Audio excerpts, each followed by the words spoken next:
Hello, I'm Matt and welcome to Badger Workshop. I've booked myself in to do a craft fair, so I need a way of transporting some products and a way of displaying them. So my plan is to make some wooden crates which will hopefully do both. I've measured how long these whiskey racks are that I plan to take. Now I've got this old bit of timber I'm just going to cut down to the length I need. I can then measure how wide I want the crates to be. I'm also taking into account some corner blocks which you're going to see later. Again, I can get this bit cut down to the right length and then we can start ripping them down into slats. I set the blade of the table saw slightly higher than this piece of wood, then we can start ripping. I'm going to make my slats about 2 centimeters thick. That's pretty chunky for crates, but I want them to be quite robust because they're going to get loaded in and out of the car and bashed around a bit, but at the same time I don't want them to be too heavy.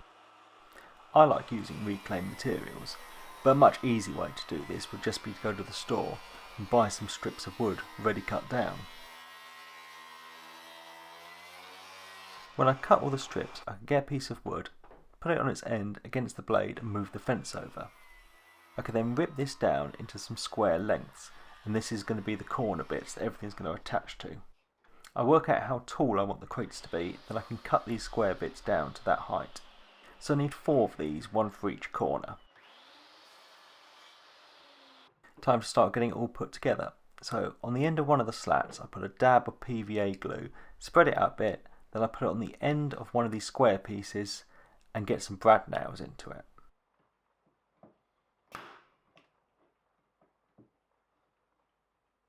I can then do the same on the other end of the slat, attaching it to another one of those square pieces. I then get the top slat put in place in the same way. And with the top and bottom one in place, I then get the middle one in. I just eyeball the position of that, and when that one's secured, I then can fill in the gaps. Again, I'm just doing it by eye, but if you really wanted to, you could measure and mark it all out, but I'm going for rustic. With the first side done, I can then do exactly the same again, but using this first one to get the spacing of the slats the same. With both of the long sides done, I can stand them on the end and then I can get the short side put in place. So these just get glued and nailed in the same way, but now I have the reference of the other slats to line it all up to. After I've got the first one in place, I decided to stand it up on its end, and then I was no longer fighting gravity to get the rest in place.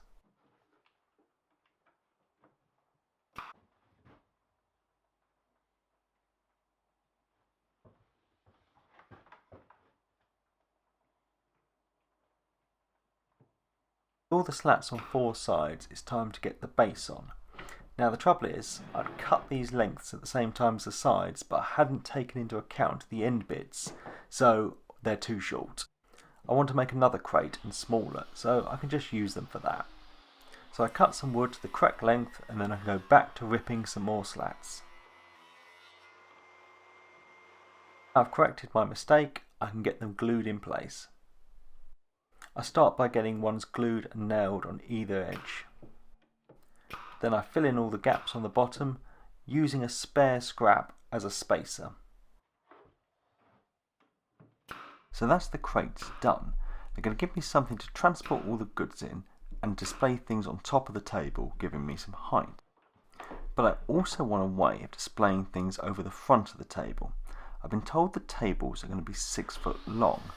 So I'm going to cut down some bits of this pine 3 foot long, as I can't really take a 6 foot long piece with me. So my plan is to take 2 3 foot long pieces and have them joined together. I find the centre of these pieces and mark a line.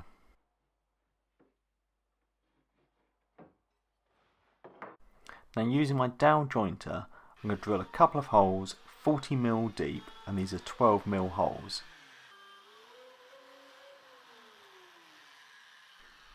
I do this on both pieces, and on one of them I get some glue in, and then I've got some 75mm long oak dowels to go in.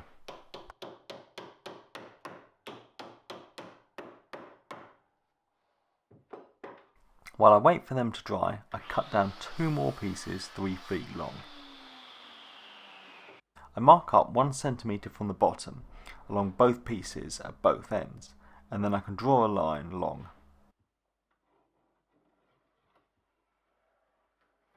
Along this line I make a mark in the centre, and then at 4-inch intervals I make marks all the way along. The depth stop is broken on my drill press, but if I lower the drill bit all the way and then adjust the table to the correct height, it acts as a makeshift kind of depth stop. So with that done, I can drill a 10mm hole on all my marks at the same depth all along the piece. When all the holes are drilled, I give everything a quick sand down. I get a bit of wood glue put in all the holes, and then I can start installing some pegs. These are shaker style pegs I have. If you want some, just go on eBay and type in shaker pegs. I just get these pushed in the hole and give them a little twist so the glue spreads out.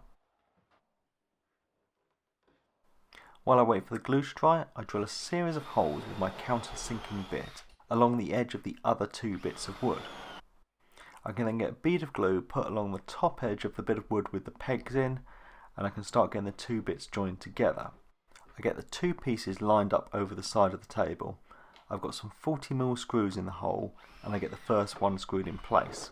Then I can let go of it, let it fall down, pick it back up again, and get the other screw in the other end. With that secured in place, I can get the other screws done up.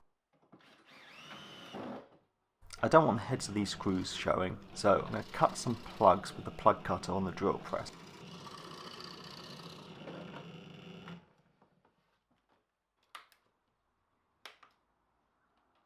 I just pop the cut plugs out with a screwdriver, get a dab of glue in the holes, and then I can tap the plugs in place and leave them to set.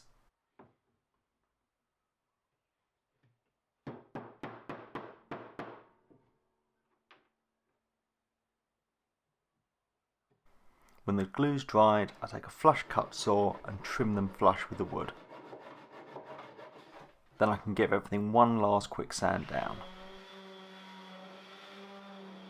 To help the 2 pieces slide together nicely, I'm going to use some of this wax that Keith Brown sent me.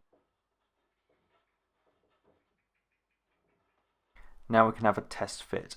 My bench is 6 foot long, so this should work perfectly. Get the first bit down, get the dowel slid into the holes, and then it hooks over the side of the bench. When I'm at the craft fair on a trestle table, I will get a clamp on either end to hold it in place. So that's both bits done. Work really well for displaying and transporting the items. Thanks for watching, thanks to my Patreons, and please subscribe for more videos.